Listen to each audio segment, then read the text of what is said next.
being drunk on the possibilities of what's possible is very good, but being clear-eyed about the failure modes is even better. Listen a bit more to failure modes. If I'm in a banyan and I speak good stuff, you will start paying attention, right? Knowledge is the best way to find fellow entrepreneurs. Happiness comes from not resisting, it comes from embracing. Greetings, everyone. In this edition of Exploring Minds, we have with us today Manas Human. He is the humblest founder that I have met hitherto. He co-founded and served as the custodian of entrepreneurship of the organization at Nagarro, a listed company in Frankfurt Stock Exchange. He is the alumnus of IIT Delhi, Harvard, Stanford, and deeply invested in the vision of Plaksha as a founder and trustee. Pleasure to have you, sir. Manas. Yes, no sir for me, please. Very happy to be here. So last time when you were in campus, a lot of students, including me, was saluting, prefixing you with sir. And you countlessly nudged us to call you by your first name. And you even said that there should be a fine system. On every sir, you should be fined certain bucks. Can we double click on that before we start the podcast? Because it's very strange for us, especially Indians, to call their seniors or someone in the hierarchy by their first name. Yeah, I think that it's always worthwhile to respect what people have done, people who have spent years and have experiences, and to respect that. But you should not respect that too much. And I think the challenge that we have in India, at our Indian education system, is that we are used to just turning off our critical faculties and trying to receive wisdom from people who are older than us. And we don't question enough, we don't doubt enough. And of course, you can also take questioning and doubting too far.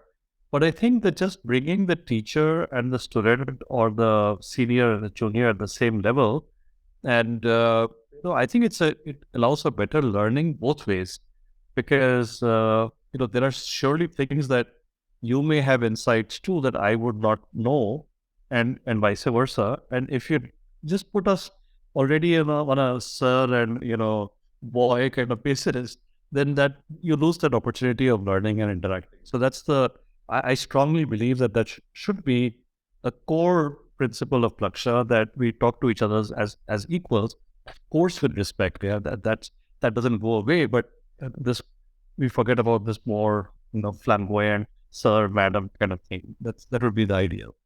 Manas, before we dive deeper in today's theme, which is around success and how success is all about navigating fatal mistakes. Interestingly, your LinkedIn profile calls you Manas Human, earlier Manas Fuloria. Can you please tell us what happened behind the scenes which made you do that? Yes, I don't want to spend too much time on it because it's a little bit personal, but just to give you an idea, right? So I turned 50 last year, and I was trying to think about, how do you spend the rest of the years of your life? And I think the main aspect that you can contribute to is making the world safer for younger people, right? So when my children are grown, will the world still be safe as it is today? Will it be safer? Will it be more dangerous? And I think that this sort of polarization around religion, political party, political belief, country, nationalism, caste, gender, topics like gun control, no gun control in the US, whatever the topics are, the polarization is what will lead to a very unsafe world for our children. You look at what's happening in Ukraine, in Europe right now, where what used to be the USSR, the Soviet Union, is now fighting with itself in a bloody war, right? All because of identity, right? So I think that the idea of dropping the last name came from the larger idea that the biggest thing that we can do to make the world safer for our children is to preach that identity is not that important. We are all human beings, and identity is not that important. Of course, you lose something with it. Every design decision has some trade-offs. So you lose something, but you gain a lot more. And I think that was the idea. The other thing, incidentally, that I think that I reached the conclusion that I should be doing a lot more of is teaching science.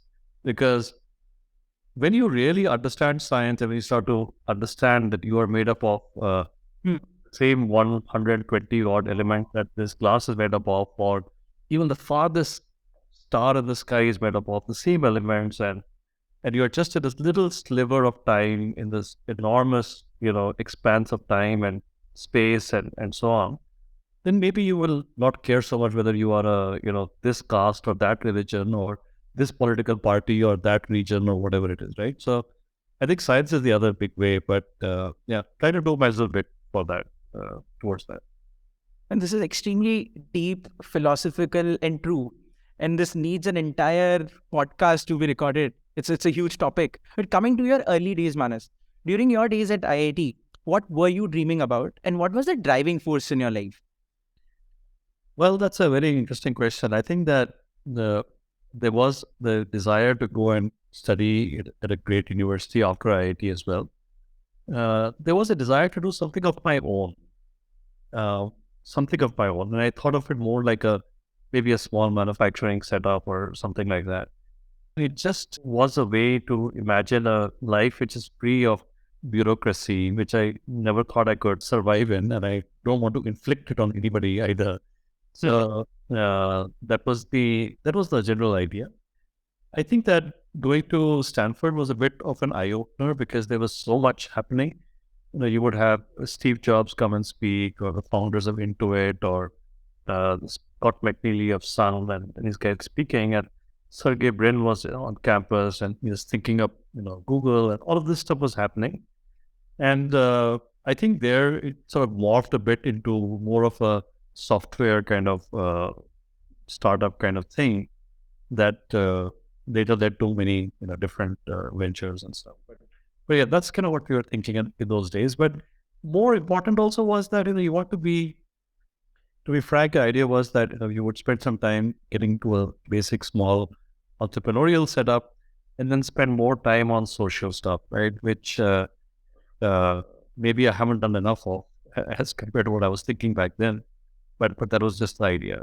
So you went to Stanford for your master's and then spent some time at Harvard and then again came back to India. And if I'm not wrong, you spent 4 + 9 years at IIT Delhi. How and what was the transition you observed, and how different and similar is the IIT experience than from a Stanford or a Harvard one? So the 9 years is part time. So it was more running in parallel with other things I was doing. So not the same as that. So IIT was interesting because in one way it was heterogeneous, people from all over the world, but all over the country, but in one way very homogeneous because everybody gone through the JEE, everyone's done the same thing, and all very bright people, all dangerously bright people, but all of one type, right? I think the three big things that were different at Stanford were, one was that it's international, right? So you have people from all over the world, which was for me also very attractive in some ways. The second was that a lot of it was around building with your hands, which IIT was not about at that time. A lot of it was about creating projects, with your hands. And the third thing which we started to learn was design thinking, and the idea that you don't rush into a solution. You use first empathy, you sort of find the idea, and then you again converge, again you ideate, again converge. And that, I did not fully understand it then, but I think that looking back on a lot of what I've done in the intervening years, I think it has completely colored my way of thinking and working, and has been a great value addition. And you mentioned that you always wanted to start something of your own. And from your journey, it looks like that you were into academia. So how did you transition from academia to starting up Nagarro? And the follow-up is, for people who don't know Nagarro, can you simplify and can you tell what do you do at Nagarro and what is it all about? Yeah, so Nagarro is a company that builds digital products and solutions for clients around the world. So whether you talk of airlines like Lufthansa and Austrian and Swiss, or banks around the world, or airports, or medical devices, or lighting controls, and all kinds of things, right? So you probably use our software every time you get on the plane and your pilot says your flight time is this and this. Probably you're hitting our software. If you're in a large hotel building and you get a hotel key card and you swipe your keys and so on. So you're hitting a software in most of your journeys, right? So that's what we do. And as of last year, the fastest growing company in our space of any size, uh, we have sort of doubled in the last 2 years in terms of headcount and revenue and EBITDA. We are about 18,000 people, maybe 19,000 people, and in about 30 odd countries with clients in 60 countries. India is the biggest location. We have about two-thirds of our people in India, but also in Romania and Germany, US, Philippines, China, Middle East, Austria, and many other countries. Right. So that's who we are. And what was the other part of the question? I maybe missed a part. What do you do at Nagarro? Yeah, I don't know what I do. So I basically in the org design part mainly, right? So the main idea is that we are a very different structure from a conventional hierarchical organization, and we don't have org charts in the conventional way. I think we are more similar to a PCG or McKinsey in terms of our structures. We have a lot of senior people who are all incentivized not on their own incentives, but on the company's success. And my job is org design and culture design, right? So that's kind of my job, and that's pretty much all I do. And yes, some investor relations, some finance, and some of all of that. But the primary job now is org design for scaling and for moving up the value chain, for making this a really global, truly global experience for all of Nagarro. I'm so curious. You spoke about whenever we are hitting any software in a line, it's a high probability that we are engaging with Nagarro. So, but I just want to restrict myself to the topic. And coming back, how much do you think attending a top league institution like an IIT or in Harvard or Stanford attributes or contributes to one's success in life? So I think it's a bit of an advantage when you are other things being equal, that you can give that card and it has some credibility. But I will also say it involves two other things, right? One is that there are also an equal number of people who are suspicious of these credentials, right? Especially today when a lot of the big scams that are happening around the world are done by people who went to Stanford, for example, or whatever, right? So people can also be skeptical. And the second thing is that as much as a good university or a good credential is important, what's more important is the content of what you're saying. Yeah? And it's a bit like this, that yes, I can wear a jacket and I can wear a tie, and it is important also. Suddenly you will take me more seriously than if I'm in a banyan or something, right? But if we start to speak, yeah, and even if I'm in a banyan and I speak good stuff, you will start paying attention, right? So ultimately, content rules. Other stuff is, I think, just okay for credentialing and signaling. And I think the more important thing is, what you learn in those years, right? I mean, how much your brain is conditioned to being curious, absorbing new things, engaging with them, uh, finding out patterns for yourself, and taking them forward, doing things with them, taking bets with them, being entrepreneurial, being able to work as part of a team. All of this is capacity building, right? And I went to a very small school. I was the first class through the small school. And so class 9, class 10, class 11, class 12, we were the first class to go through the school. So we had a lot of teachers who did not know what to teach really, because they were also learning. They were young teachers also learning how to teach. But the opportunities it gave us for self-development, because everybody was at every team. You were a small batch. You were like a debating team at this team. Even in the music team, though I sing like terribly, right? So it was just a way to explore yourself. So sometimes that learning is very, very important too. So it's not just the credential of the school, for example, but how you have learned it on the way. That's what I would think. Got it. And have you defined any success matrices for Nagarro, and are those different from your personal success matrices? Yeah, so the biggest success for Nagarro would be when our organizational design and model is seen as a new, like a fresh breath of air in this traditional industry, right? But we also had another metric that we felt that we should be at least $1 billion or euro in revenue so that people would pay attention. And we hope to cross that this year. So that's one. And I think that in the future, we will keep setting scale metrics, right? Okay, we want to be like $10 billion, whatever, like just because why not, right? But I think the main thing is that we want to build a differentiated company with a differentiated experience. And how do you deliver that? Through design, through deliberate design, not accidentally, is what we are all spending a lot of time on today. So, and personal metrics, I think that every parent wants their kids to do reasonably well at, and so there's one part of use always that. But I think there are topics around teaching science, topics around road safety, air pollution that I feel very strongly about, and those are things that I really want to deliver on. And finally, of course, along with the children is the parents, right? So parents, as they get older, want to make sure you do the right thing by them. So you're you're just holding fort, right? You're just keeping everything going, right? It's a journey with a lot of duty and a lot of joy along the way, but also a lot of duties that you have to fulfill. Last time you quoted this key success is all about navigating or circumventing major fatal mistakes.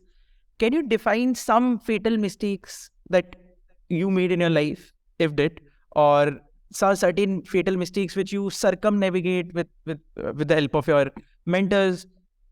Can you define that? Can we double click on this quote?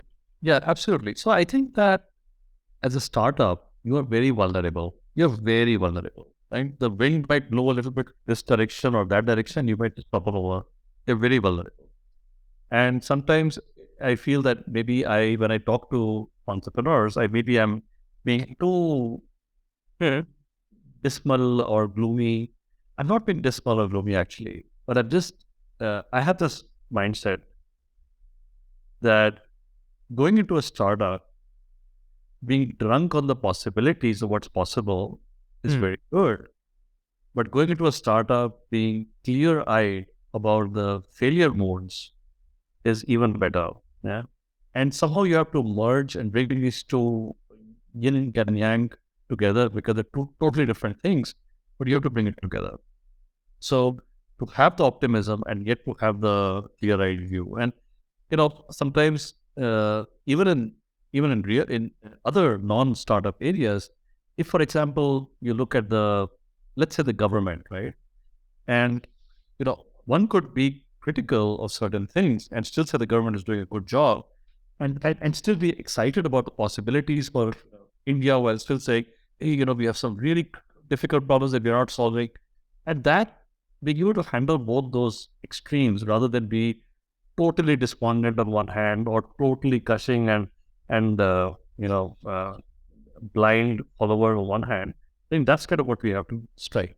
But coming back to the startup scene, right? So I'll give you, actually, I have this little thing that from every failed startup, I take away the 2 or 3 learnings and I can remember them forever because I remember them forever. It's like engraved in my mind because those 2 or 3 learnings are worth their weight in gold. I've paid enormous prices into the years and money to get learnings. So I'll give you some examples, right? So one is that, some meta ones and some other ones, right? So the meta one is like, for example, if some assumption in your startup is so critical to the survival of your startup that it just can't go wrong. So sometimes you end up saying, this is so critical that can't go wrong. I'm just assuming it will work. Most likely it will go wrong. I mean, it's like Murphy's Law. Right? So I've had like companies where we had one large customer, yeah, and with a signed buyback and all of that, which just reneged on the contract. They just went out of the contract. So anything that is too big to fail, too important to fail, it will probably fail, right? So you have to be risk yourself along every dimension. Another learning is that conventional wisdom is usually conventional wisdom for a purpose, for a reason, right? I'll give you an example. So we are putting up this factory, and everyone said, buy the factory and then buy the machines. And I thought, we're not in the business of real estate, and we will just rent the factory and buy the machines, and we're a productive company, not an old world company. But later, when things got really bad, I realized that conventional wisdom was right, because if you had bought the factory, you could have given it a security against buying the machines. But no one takes machines as security. Yeah. They will only take factory or land or whatever, right? So, okay, wow. This one thing, if I had listened a little bit more carefully, maybe it would have been a different situation. Many other cases, right? So, for example, if you are in a funding round, right, and you're at a certain point in a funding round, sometimes you have such loyalty for your early investors that you don't want to go down round, even if everything points towards down round, right? So, but you just have to do what you have to do. You sometimes have to do a down round, right? And you have to.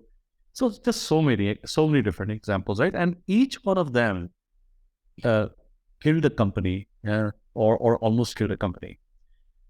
And another thing is about the people you work with, right?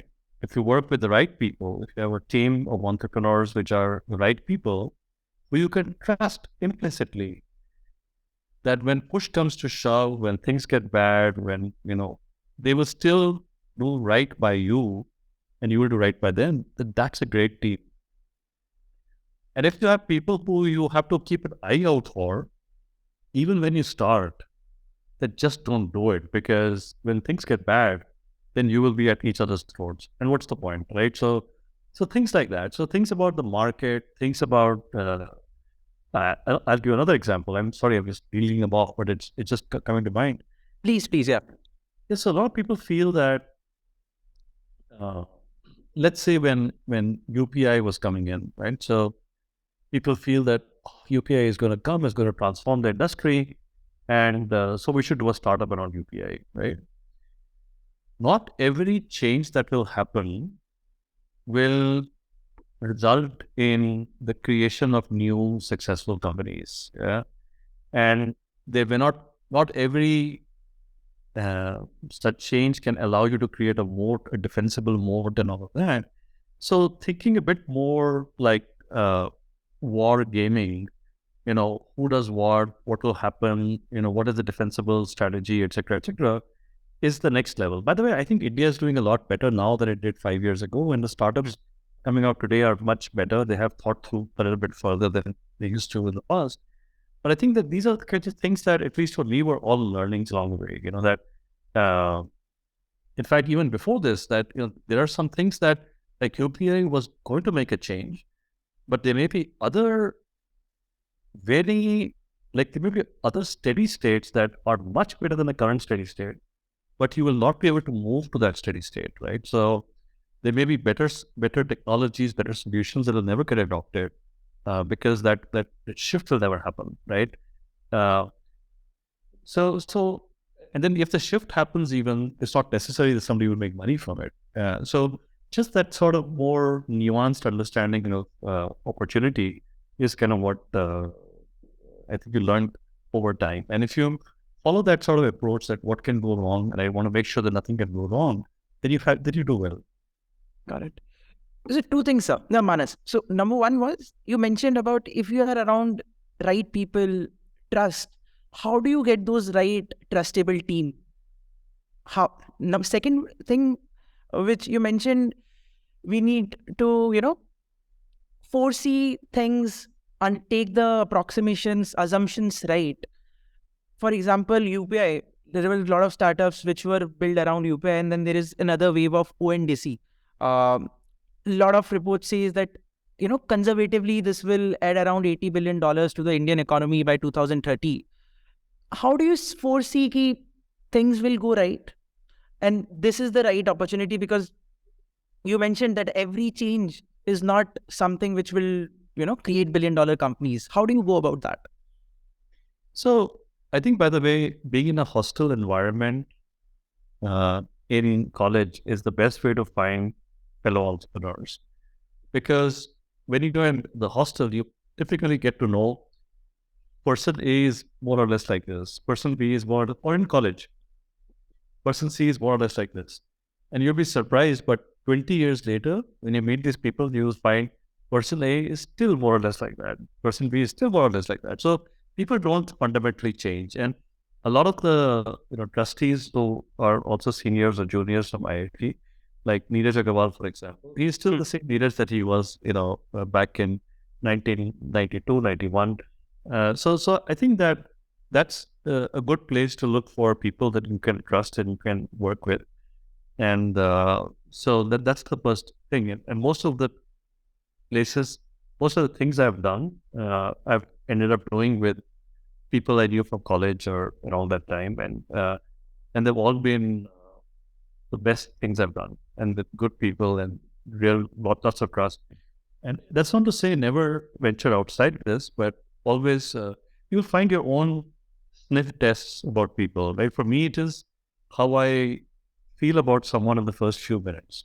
I mean, that is normally my most genuine read of the person, because after that, my brain starts working, but the first few minutes I see what kind of person is this? And it's very instinctive, and I find that's very accurate.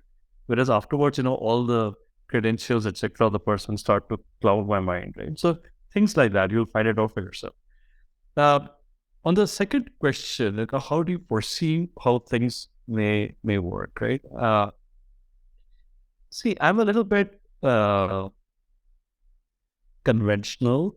I would need to I would need to understand thoroughly what the use case really is, right? And for example, like every time there's a fad, like blockchain, for example, everybody like, oh, blockchain this and blockchain that and this and that. And I think that for every use case that someone comes up with, you have to really be able to visualize how it will work completely, how it is better than what exists today. Is it significantly better?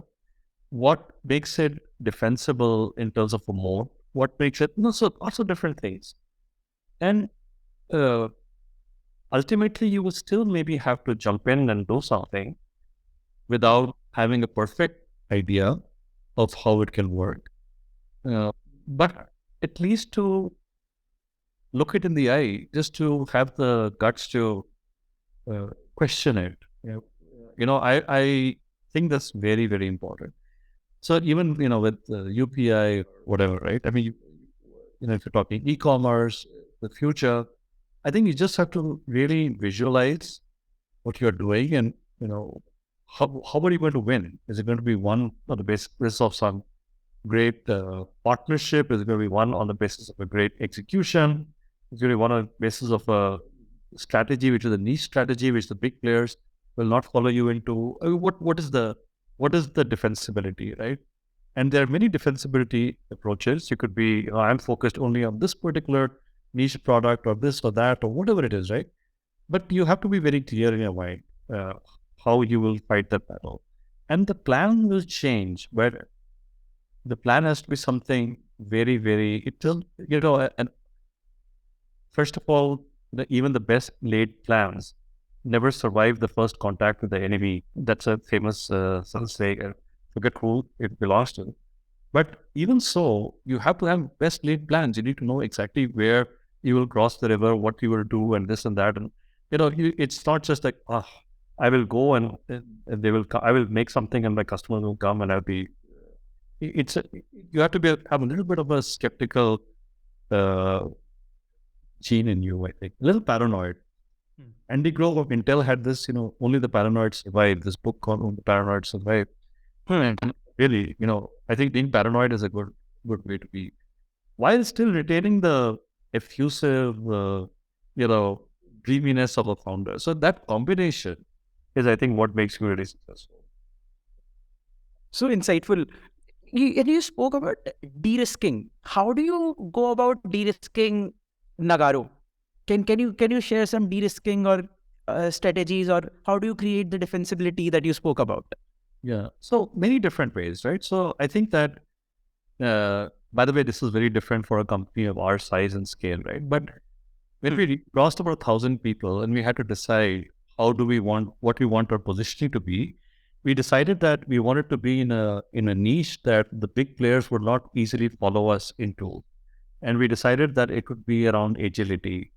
So we had also, grown up in the agile world with product companies, whereas the services companies were not really agile at that time.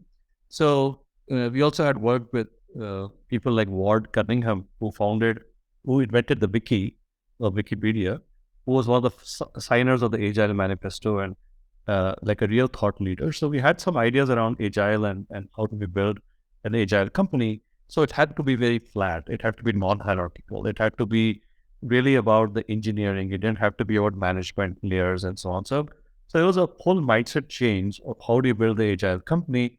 We were very much influenced by Toyota and lean manufacturing, just-in-time, Kanban, how they use both the techniques and tools that they developed, but also the philosophy and the culture and the ways of working all embedded.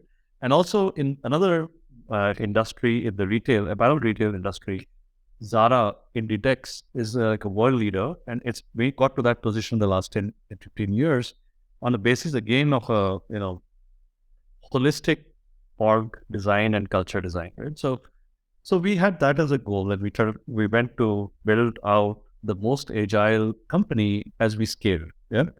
So that has been the theme. Now, within that, there's a lot of different things, and we're trying to do some of these things at Laksha as well. Defining, what is the precise differentiation? What are the core values? How do you push those values? In what words do you summarize, a Nagarian or versus a Laksha person? And, I think that a lot of people in Laksha have interacted with people in Nagarro, and they will say the same words, casual people, friendly, open. I know Anurag Sahai and Ramesh Soni are teaching some courses, for example. Yes, so you find that certain style aspect, not pompous, very formal, non-hierarchical, global kind of people. So that's kind of what we've tried to do, and just a lot of other design aspects, just how senior people are incentivized more for the company than for the individual performance, how we are at the senior level, at least, we don't have a hierarchy or org structure. We're all people, at one level. We all have different roles there. And so just a lot of different things building that moat, right? So finally, we have a cultural moat, which the experience that a client gets is very, very different. At the same time, we are paranoid about, what's AI going to do to our business? What's big data going to do to our business? What would a concentration with one client or one industry do to our business? So we are highly diversified. Our top 5 clients are like, our top 10 clients are maybe 25% only of our sales. Highly diversified clients, highly diversified industries, diversified across regions. 40% of revenues of the US, but then also Europe and rest of the world and so on. So just a very, on one hand, want to be a huge company, new way of working, 10 billion revenue and all of that. On the other, very paranoid and trying to decentralize. Another thing that we do a lot of is that, we don't have centralized strategy. So it's not like, if an investor asks me, what is your strategy for the company? I say, I don't decide strategy. My colleagues are deciding strategy. Our business units are deciding their own strategies. So by fragmenting that, you avoid someone like me getting up and saying, hey, I want to take a big bet on blockchain, right? So that's the classic failure mode, right? So I think that it has, again, these are trade-offs. You lose something, you gain something.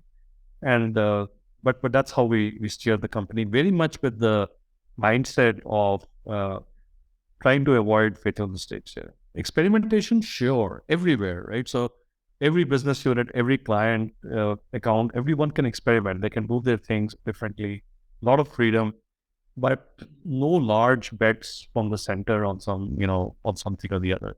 So it's a lot about experimentation, small bets, but avoiding fatal mistakes. And you mentioned that a person doesn't change fundamentally, but at the same time, you need to magnetize a person or every Nagarian or any person who joins the venture in a certain core values. You have to feed some core values. How do you do that? Because fundamentally, he's not changing, but you have to, magnetize him or her. How do you do that, sir? That's a beautiful question, Shivan. Although you said sir, but it's a beautiful question. See, I think the what I have learned is that people all respond to kindness and trust. Yeah, and people respond to kindness and trust. Now, older people, if they join the company, it's quite possible if somebody joins at 45, 50, it's quite possible that it's too late for them to really change their orientation. And sometimes when we hire, even when we acquire companies, which we acquire quite a few, we look at the founders and say, would they fit? Would they be able to connect with the way we run the company? And if they don't, then it's a easy decision, right? We will never hire the wrong cultural fit, right? But even within the range that we will hire, there's some magnetization and alignment of the what do you call it, ferromagnetic domains or whatever, right? that has to happen, right? So I think that I have found that people who in other companies, in other constellations, were seen as completely hard-boiled, hard-driving people, really painful to work with. They're like, pussycats in our company because they're comfortable, they're safe. There's no one telling them what to do, and they are happy to work in this sort of more open environment, right? If you're always driving people to targets and brandishing your whip and so on, then don't be surprised. The whole culture of the organization is that, and people are always, yapping at each other, politics around it, or bitterness, and this is mine, kind of thing.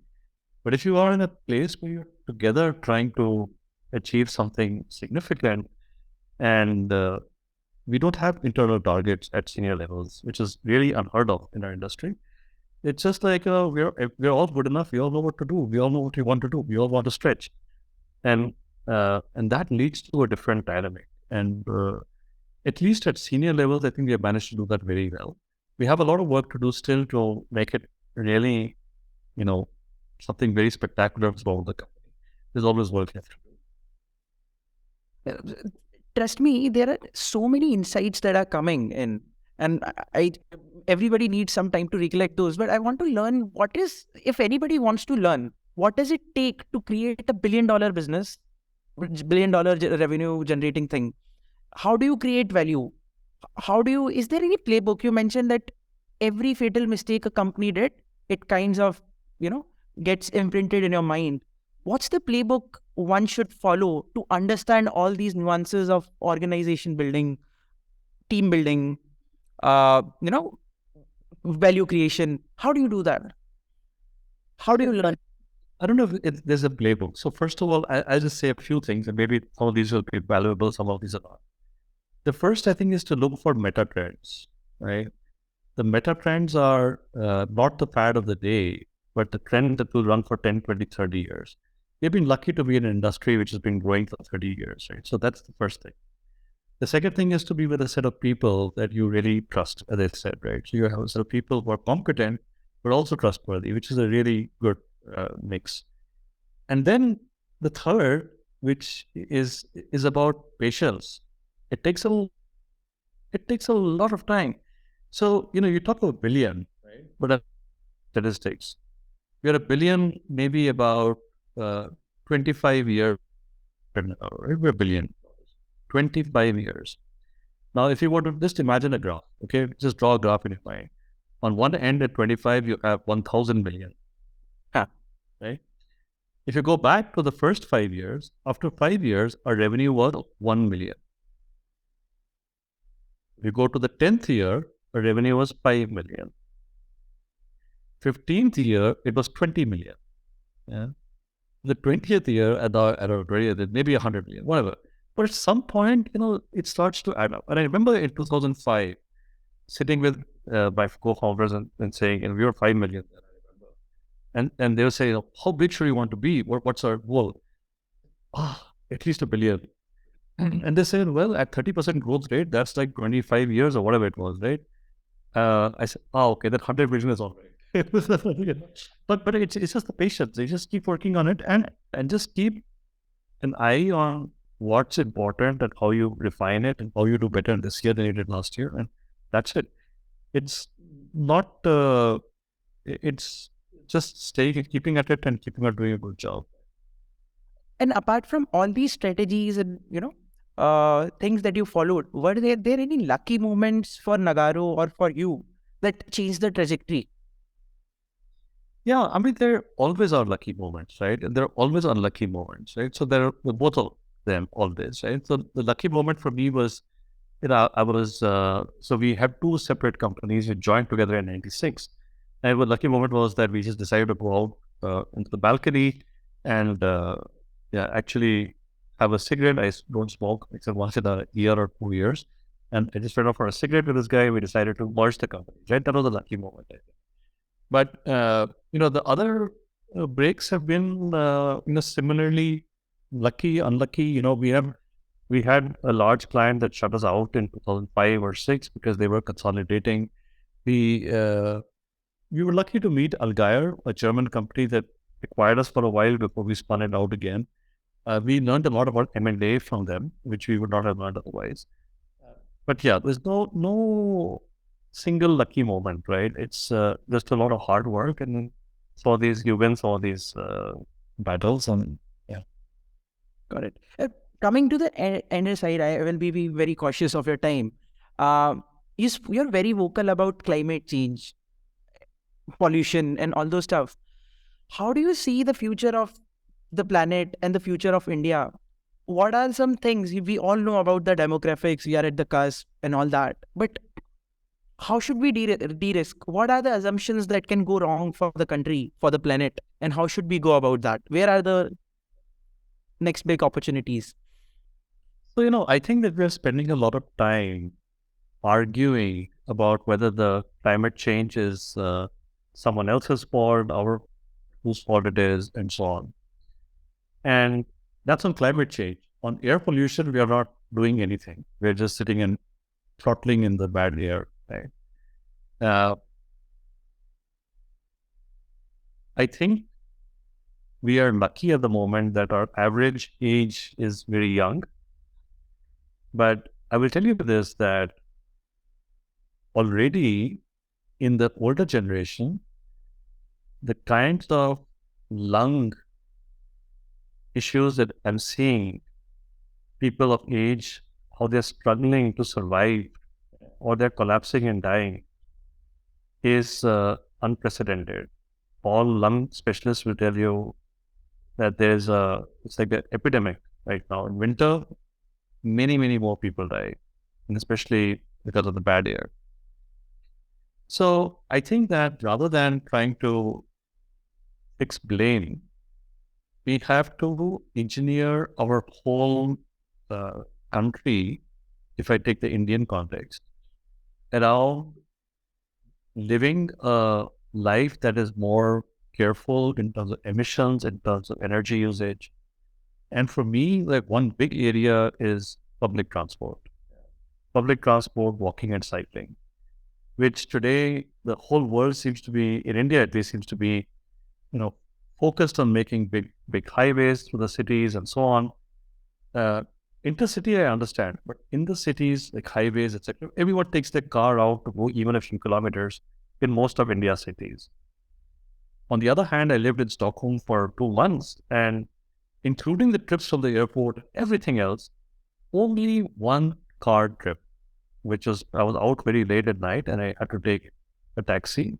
But otherwise, everything 2 months with 2 children and wife and 4 of us, not a single car trip, only public transport, not even a taxi. And so I think that the world has moved. New York City spends a lot more on public transport, walking, cycling. London is banning cars from the city center. Paris is doing the same thing. Seoul is doing the same thing. Tokyo has Singapore and so on. Everybody's doing it. Mexico City, but we are trying to build highways to cities. Seoul actually broke highways to cities and made the cities livable again. So the idea of a city life where you can walk and cycle and step out, get public transport, that is quality of life, not getting into your car. But anyway, first of all, only 10% of the people afford cars.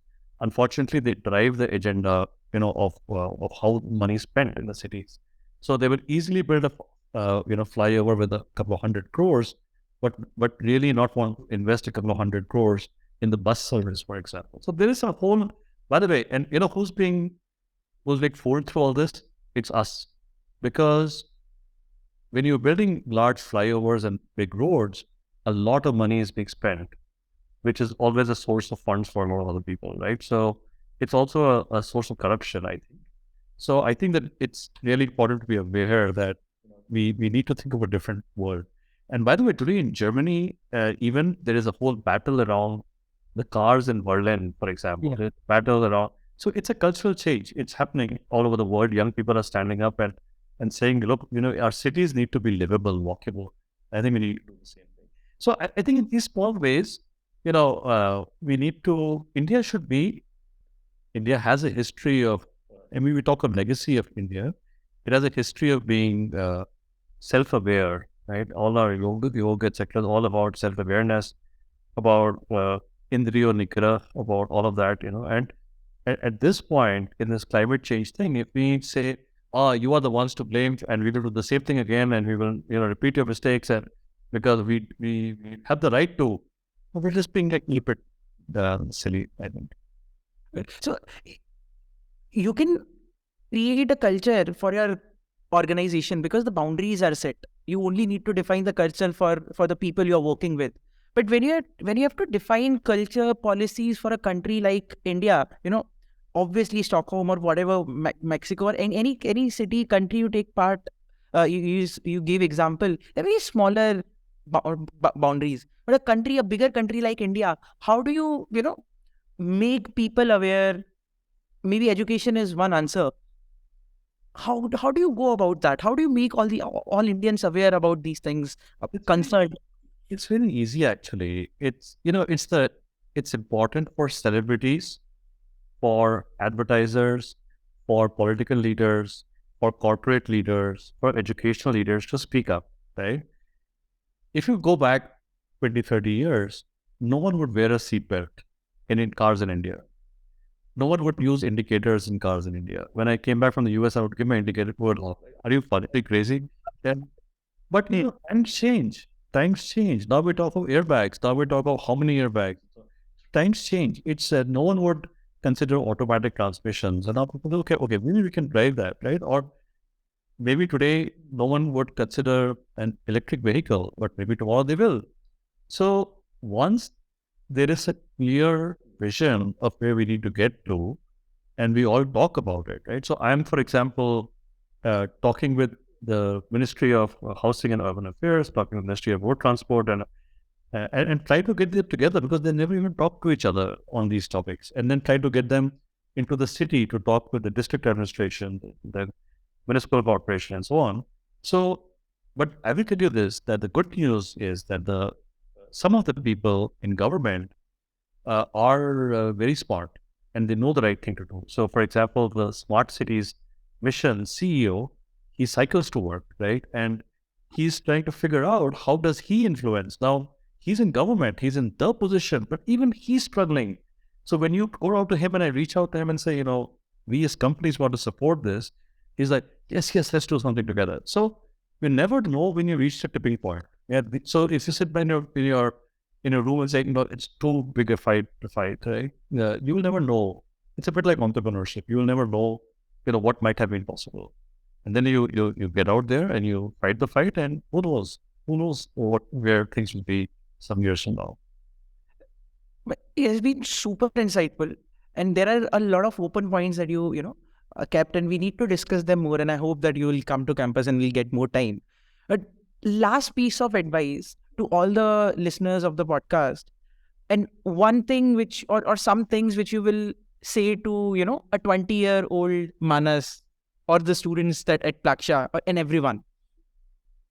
So I think there are two things. Right? The first thing I'll say to all people at Paksha, I say this to my children all the time, that the most important thing is for you to be happy.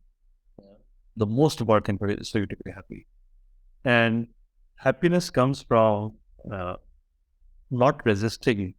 It comes from embracing, right? So I have this little idea that I have built over time that, if there's a talk, like let's say I have to do this podcast, right? Now I can take it as a hassle, right? Then I'm the same podcast. I like, have to do it. Shiva asked me, I agreed to it, and it's a hassle. I can take it as my hustle. It's my thing. It's Laksha. I want to do it. I'm doing it for my initiative. Or I can do it for my happy, which is a third level, which is like, wow, I mean, a chance to talk to so many kids. So, you can call it delusional, but I think being focused on your happy, making sure that no one can get in the way of you and your happy, because there will be love affairs and this and that and disappointments in your careers and all. No, that happiness is yours. So that's, I think, the most important thing.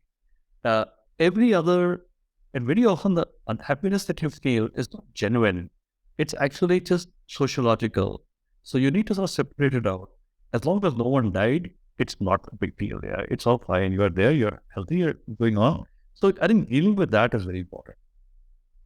That's the most important thing. The second thing I would just say to the young mothers, I think, would be, uh, listen a bit more to failure modes.